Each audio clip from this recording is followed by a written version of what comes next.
All participants of the podcast are either medical marijuana patients or in a state where it is recreationally legal. Two Fried Eggs podcast does not condone any illegal marijuana or drug use or sales. Hey, welcome back to Two Fried Eggs podcast. It's your boy Bosch Gaming with Dolph and Koffee Blakk back again for part 2, baby. Hell yeah. Welcome back. How, like, when you get to Florida and stuff, how did your music, did that all open a whole new world to you? Or, bro, like, let me tell you. what went on at that point? Florida, I love this place because Florida don't give a fuck. Because up to this point, man, it sounds like, well, I don't know about this point, but once you get to Florida, you still have you been experienced a whole lot of music and that culture? I got it tatted on my leg somewhere, but I've recorded, since being here, I recorded like 6 albums. I've done 6 albums since 2002, yeah. When I moved to Florida, because I was so restricted back home, and I tell people the story all the time, Florida was like my first chance to go and curse. Right. Okay, I wasn't allowed to. I couldn't even say funk. Okay, I would get my mouth smacked if I said funk back home. But growing up, when I got here, I was like, wait, everybody just be cussing, and no one's here to stop me. I can say fuck, and it's okay. Who will check me? So that's exactly what I did. When I wrote music back home, it was always about my dad, because me and my dad did not get along. So that's how I would get that out that way, you know. And when I moved here, it was like, well, I can't blame my dad for my problems, but people always fucked me over here too. So it became my outlet. Okay. Right. And because I was still dealing with a lot of what you would call narcissistic people, apparently, it just became easier to write about the people around me because they were all using me in some shape or form. So when you listen to my music, if you actually recite my lyrics word for word as yourself, you'll realize that there's a lot of fucking people that this applies to. And I've listened. You know, so I'm like, this is fun. Like, I can say, and the thing I love about my album, I recognize patterns very well. I've always been that kid that's like, that's weird. Huh. I've seen that before. That's deja vu. So because of that, I listen to that album on repeat, and I've been doing it since I recorded it in August. And every time a new situation happens in my life, and I'm listening to the album, I'm like, that's weird. I didn't know that was going to happen, but I wrote about it and recorded it in August. What's the name of the album? It's called Cycles. So Cycles with a K. And it's where? Where all is it? You can find it on Spotify, just so people can find it if they want to iTunes, listen to it. It's on most platforms right now. I try to keep it sort of limited because I don't want to get sued because it got samples and shit. You know what I'm saying? I got you. I'm trying to keep my money low. You feel me? But no, it was one of those things where I told myself, because like I said, I recorded 6 albums. I'm actually planning on recording another one soon. I told myself, and I told my kids, because if you listen to the introduction of the album, it's actually a prayer. And that prayer was recorded on the very first day I recorded the song that plays after that. It's called Keep Going. And Keep Going, I'm not going to lie, it was my anthem to literally not kill myself. Okay? Because it got to a point where my wife was sucking me the fuck dry that it was like, yo, you need to remind yourself that you're here for a reason. So when you listen back, it's me. All this is me telling. I don't give a fuck if anyone listens to it. All this is me playing this in my headphones and going, you are here for a reason. If you listen to that introduction of the album, it tells you why I'm here. To let my boys know, especially my boys, because no one tells the girls this. Girls are raised to believe you can do anything you want, okay? And they are supported in that. Men don't get that kind of support, okay? We believe we can do what we want until someone comes along and goes, I know you can probably do what you want, but I want you to do what I want.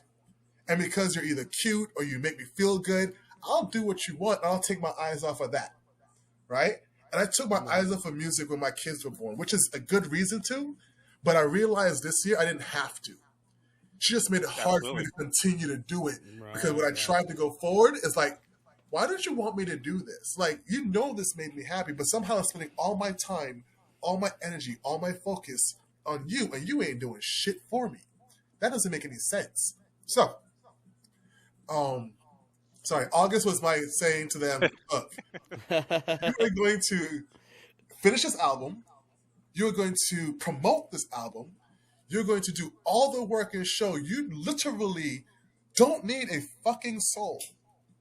to make things happen, not for me, but to show them, hey, do not rely on a fucking soul to do anything for you. I went every Sunday in August. I recorded all the songs that I wrote, which I wrote through June through July. Again, not knowing half of this shit was going to happen. Okay? Recorded in 30 days. Had it mixed, mastered, paid for. I paid for the promotion material. You ask Nathan, bro, I was up and down Castleberry in the fucking white neighborhood, dropping off fucking promo cards and shit, okay? I didn't give a fuck where I was. I kept this shit in my backpack. I was dropping cards off. Here you go.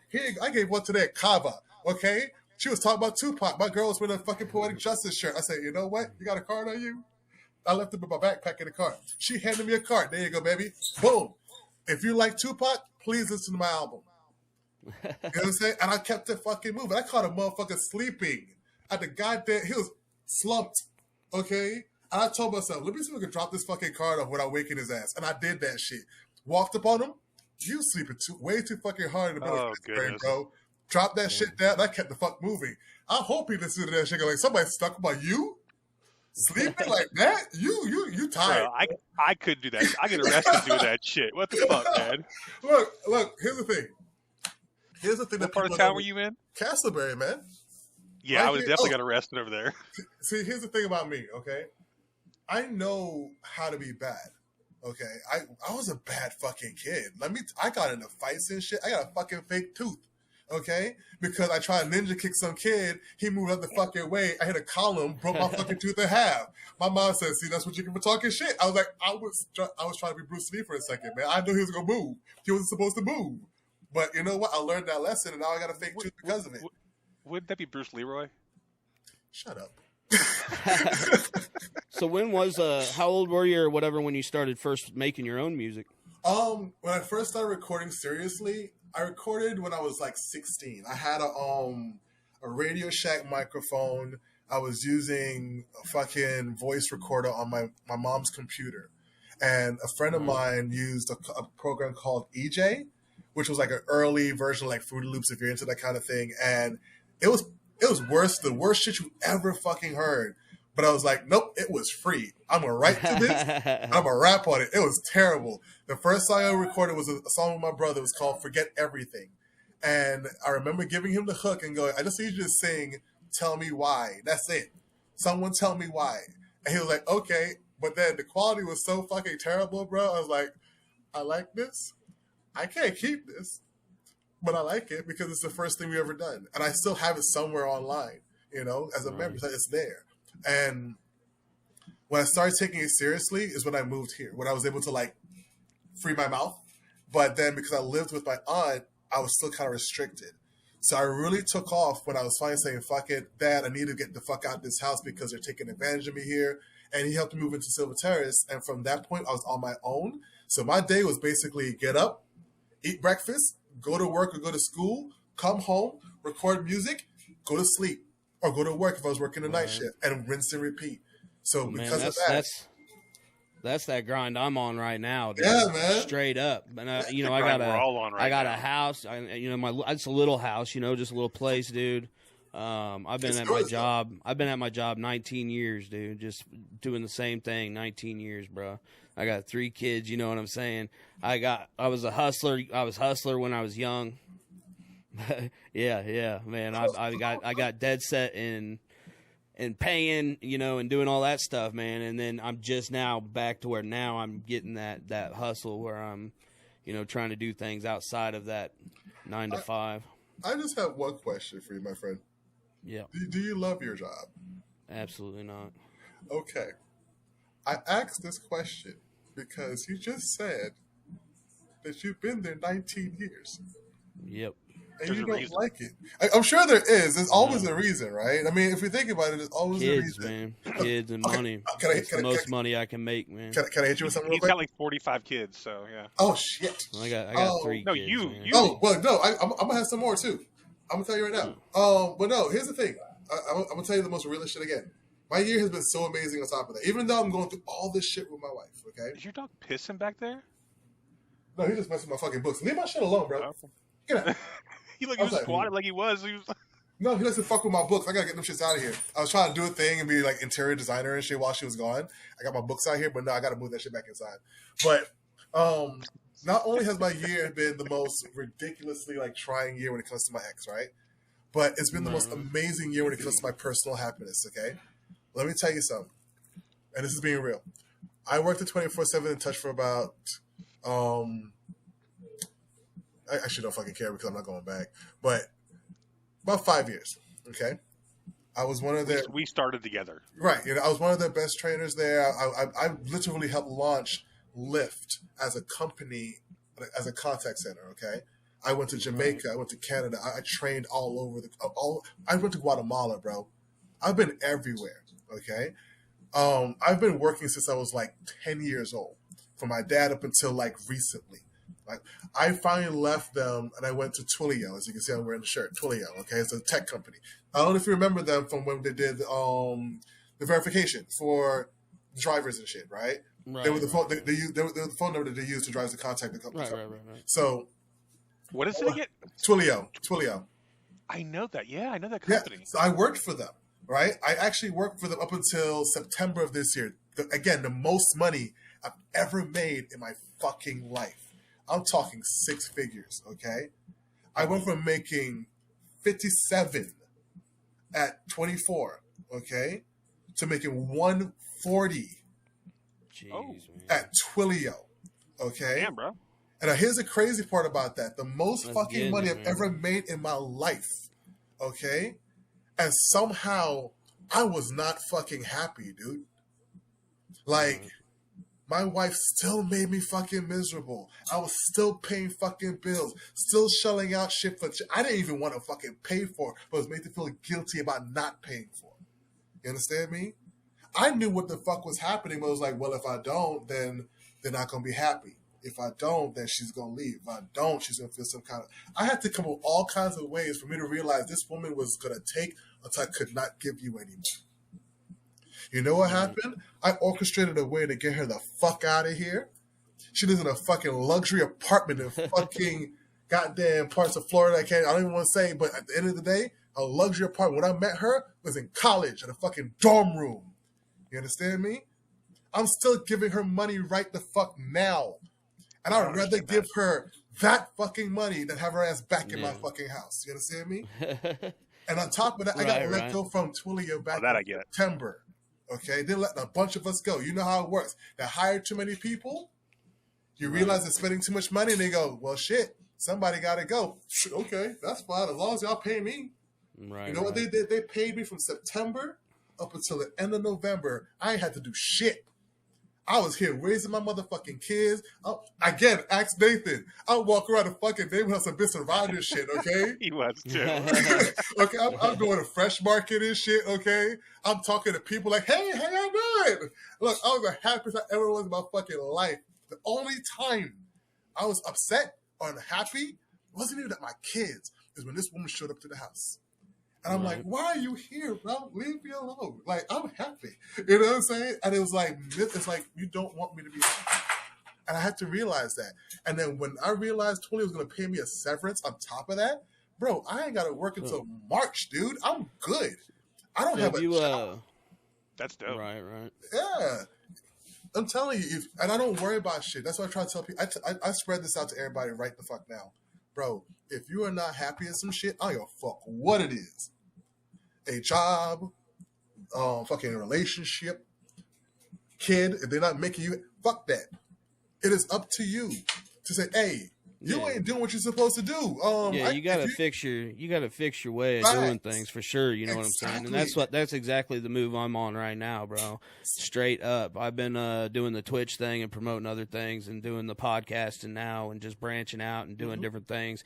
And like, so every free second I'm not either doing my work, like I still have to pay for my child support. No, I got you. I mean, that's the man's got you know what I'm saying? That for real. And that saying goes, whatever, but it's, there's nothing I can do about it. I got to have insurance. I'm 41 fucking years old. I got health problems, shit like that. But I'm trying to make moves every second. I'm not with my kids and I'm not working. I'm doing this and I'm making content and I'm cutting shorts and I'm putting out stuff and I'm just constantly working and pushing and pushing and pushing and pushing and pushing. Bro, and hopefully someday I can make that transfer over and you know what I'm saying, and then be doing my own thing with my kids and we talk constantly. Maybe. It's the craziest thing. Like from the time I wake up in the dream, morning, you know what I'm saying? That's the dream, and that's why we're here, and that's why we're talking and doing our thing. You know, so real shit. I'll tell you guys like this. I say this to my. I have a lot of friends who are girls. Okay, and I use that term loosely, but you know, hey, I'm a pretty nigga anyway. But you know, I have a lot of friends who are girls. You know what I'm saying? And I always tell them like, yo, y'all get the best fucking advice. And y'all don't fucking take it, bro. You know what I'm saying? That whole idea of, hey, focus on yourself, focus on the things you love. That's the shit they tell housewives because that's how the housewives prepare themselves to fucking leave, right? But when the roles are switched, because I've been a house mom for like 5 years, okay? I've been working from home, taking care of my kids for a minute. So I got that advice to go, what happens if I apply this to myself? What the fuck did I love? What did I miss out on? And when I tell you, once I started doing that again, once I went back to music again, it was like, oh, this is great. I feel good. This is amazing. I want to keep doing this. And everything is kind of like legit fell into place. Now, what would happen? And you'll see this for yourself. When you start going, no, I'm going to keep doing this. Whatever it is. I don't give a fuck how you feel. I don't give a fuck how you feel. Because if you like me, if you love me like you say you like me, you say you love me. Right? You let me do what the fuck I want to do. Because you know if I did it, and you know that I have a good reputation of being a good person, then you ain't got shit to worry about. Which means if you have shit to worry about, you created that shit to worry about. And that's not my problem. That's your problem. But here's the thing, especially for dudes, especially good niggas in relationships, we get to feel like it's our fucking problem. Because no one tells them how to handle their own fucking problems. So guess what? Now we're stuck handling your problems, now the fucking problems too. I got my own fucking problems, dog. I used to be 300 fucking pounds. You know what I'm saying? Like I was 320. Oh, yeah. Like 320. What was that? A couple years ago? I'm pushing 320 3 now, man. So bro, I got to get on it. Bro, let me tell you something. You know why I walk around so much? That's why. Look, I lost the most fucking weight in my life drinking water, minding my business, and fucking walking. Right. Okay, I jump-started my shit doing this 7-day challenge that I got from Job, right? And once I got down to like get my cardio back up, bro, I just walk my kids. I walk everywhere. On most days, I average maybe 25,000 steps a day. Okay, just walking around the neighborhood. He's insane about it. You know what I'm saying? So like, dude, we get told. Okay, again, I was type 2 diabetic. Okay, real shit. Okay. They told me straight up, bro, you know, you got to lose. My doctor told me I need you to get down to at least 225 so you can be in a good range. I said, okay. I'll be back when I'm under 2. Right. I was 320. Yeah. Okay. This was 2 years ago. Damn, bro. I don't feel nothing. I don't feel no kind of symptoms. Because you like I never would have guessed, man. Because when I look at got you, I just think tripping me out. I think you're a big, skinny dude. You know. I got I'm 190. I'm the best shape of my life. I'm at 196 on a good day, man. Well, congratulations. Okay, thank you, bro. Like it took work, but at the same time, I have fun doing it. It's just me walking around. Yeah, remember though, he's like 6'8". I just got to get off my ass and get back to it. My problem is I'm constantly making excuses. You know, like.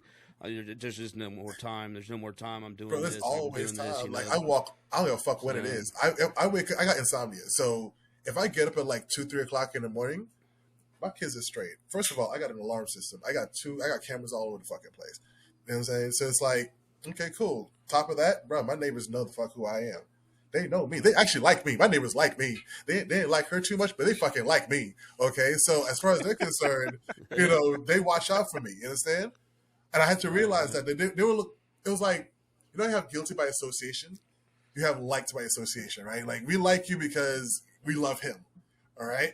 Then it becomes, whew, she's gone. Yeah. We still like you. I know. I can tell. Hi. You know what I'm saying? It's like, cool. It wasn't me. You know what I'm saying? Good thing. Whew, whatever. But I've actually seen that happen in my neighborhood where people who would like see us walking together, they'll have like the scowl on their face because people can read energy really well. Okay, so they'll have that scowl, but I'll just be walking around. They'll be like talking to me and shit. I'm like, y'all see me? Why? When did y'all? Oh, y'all brave enough to talk to me now? When did I become brave enough to talk to me? Real quick, I don't want you to think that I've had a scowl at all. Good, I've just been completely fucked up this whole time.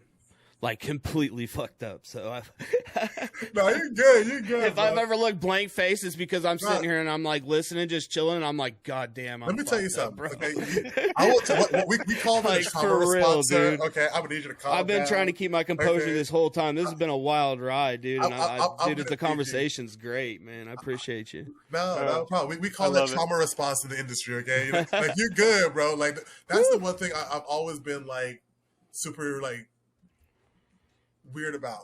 I don't care if people are quiet, like real shit. Like they're quiet. My son, my youngest one, he's the quiet kid here. They're quiet people. Those are the motherfuckers. If you don't leave them the fuck alone, they'll shoot your ass. You know what I'm saying? Like leave us the fuck alone. I was the quiet kid.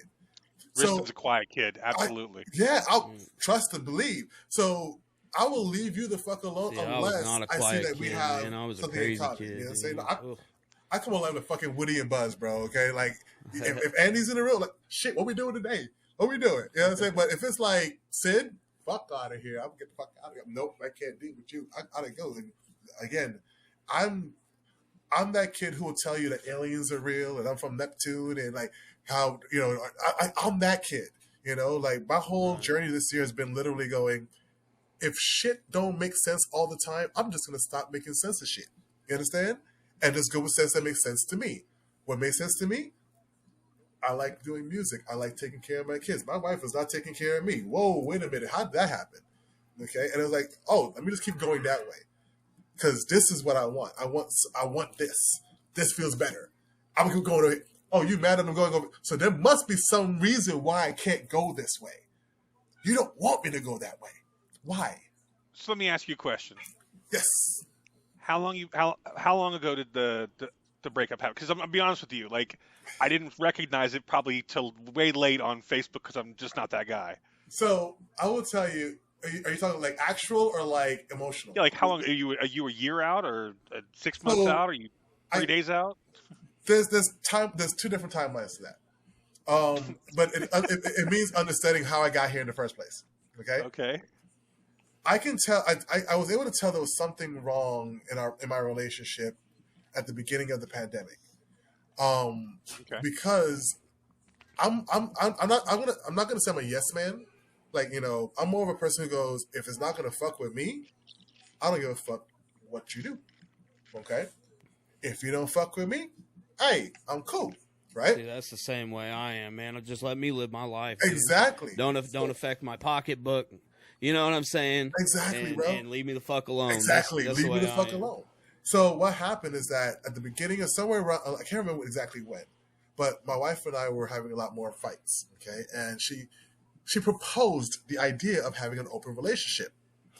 For me, I'm not a dumb nigga. Okay, I know if I know I'm right. I know what I take care of my kids. I'm doing everything else. I know how much weight I'm pulling. So it's like, why would you? Okay, sure. I don't care. I got shit to do here. Go whatever the fuck you want to go do that. And I did call her out on that actually. Like, look, you clearly seen someone, or you dated someone, or you did some shit. You won't confirm what you did, but people aren't stupid. You know what I'm saying? When you start accusing people of shit that they ain't doing, they know. Wait, are you doing some shit? Because they're like, that seems off to me, right? Because there's no reason for you talking to me about it. Exactly. So once it got to that point, man, it was like, all right, well, I know me. And I told her straight, I know me. I'm not a casual nigga. I don't do that date around, jump around. But this dating culture's ass, bro. Okay? You go on TikTok and you see like people are just fucking evil when it comes to relationships. Right. So I know I carefully vet people. Especially now that I knew what the fuck was going on here, I'm more the dude going, I'm just going to let God tell me what the fuck I should do. Okay? And that's exactly how I did. I literally focused on myself, and it became like, that seems nice. And then people would just pop up from nowhere. Pop. Hey, how are you? I've never talked to you before, but I have permission to talk to you now, and nothing can be said to me, right? Because I have that permission. Because that, logically speaking, that makes sense. But then it hit me. you're still having a problem with me doing this.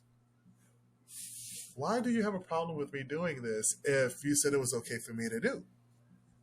But then I started to realize something. You didn't really want me to be successful at doing it, right? Nope. You start changing the rules around. So then what would happen is I realized the girl that I was seeing, let's be honest for like 2 seconds, as men, especially as the older guys, right? We want to make sure we're still guys. What are you calling old? Well, y'all older than me, so you know. Let's be for real. I look 25, nigga. Okay. Anyway, but I went for the easy target. I don't even call it target. I went for the easy thing. Like it's like, hey, you came to me, so that tells me that you thought I was cute, and because I'm not trying to stay, I love the fuck out. You ask anyone, bro. I loved the fuck out this woman till I couldn't do it anymore. Like real shit. I tell people all the time. That's what I saw. You know, I gave this last year, just to give you context, I gave this fucking woman a goddamn star in the sky, a telescope to see it with, and a fucking steak dinner at Disney Springs for her 36th, not even a fucking milestone birthday. 36th birthday. And you're saying that, and then like me, honest to God, man, the last 2 years, I've just completely like shut down as far as any kind of dating or anything, bro. Like I don't have time for it. I'm not interested. Mm-hmm. I don't reach out to chicks and try and like hit on them or nothing. Mm-hmm. I don't do the dating apps. I don't do fucking nothing. They're entitled out there. I'm like my fucking deal right now is making the money to pay for this right now while trying to build something outside of the way I'm making that money. No, I feel you. And then every second that I'm not doing that right there, I want to be with my kids, dude. That's it. That's it. That's all I got. That's all I got time for. That's it. And then I got my friends within doing this, like Dolph, man. You know what I'm saying? And now you know, and making friends that way, and that they're like-minded and pushing, you know, for the same type of goal to get out from under this shit that we've always been fucking beat with and told that, you know, you got to go get this fucking job and work this fucking job and do this, or you're not going to be a man or whatever. Nah, and try to do it a different way, you know. I hate that. I hate that so much, man. Yeah. But I was going to say real quick. Let me ask you a question quick. Bosh, you have a hard stop? What's that? Do you have a hard stop? Time. Hard stop? I gotta wind down. Yeah, I got it. That's what I was getting ready to say. I got to start streaming here in about 30 minutes, man. So I got to take a.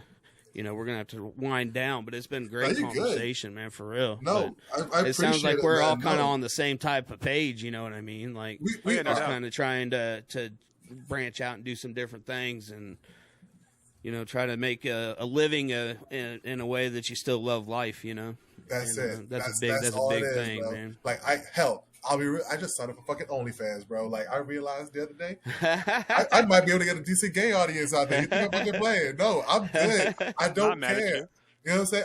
I had a gay dude attracted to me in Twilio, bro. I'm like, I might be able to tap into that if I don't have to go back to work. I can just make money doing that. I will show a little skin. It's cool. I'll try a little something. That's fine. I told my wife to do it. So what's the name of the... Oh, I'm sorry. Go ahead, man. He wants to try. What's the name of the album one more time, man? One more time. It's Cycles with a K. You'll find out the Black VI. That's BLAKKVI is in Victor Igloo. So Black VI, Cycles with a K. Hell yeah, man. Koffee Blakk, thank you so much, man, no for the problem. chat. I appreciate that. Hanging out. Thank you, man. Bullshit. And I'm sorry, dude. I was so faded, bro. I promise next time if you come back, I'll take a little less, bro. Hey, you let me know when you want me back. I got stuff to tell you, bro. I can tell a story. I got ghost stories. I used to live next to a graveyard. I probably got a story for everything. I promise you. And it's all true. Yeah. I don't lie. Honestly, I'm thinking, like, just from talking to you this last hour, I want you to come back for the men's mental health episode that we're going to do soon. Hey, I'm in it. Be good. Let's go. I got you. All right, man. Well, thank you again so much, Dolph. I love you, homie. Guys, thank you for listening. Like, subscribe, share, tell everybody. We love you. Two Fried Eggs podcast, baby. For tuning in. Please subscribe below if you like our content. New episodes dropping every Friday. Stay tuned.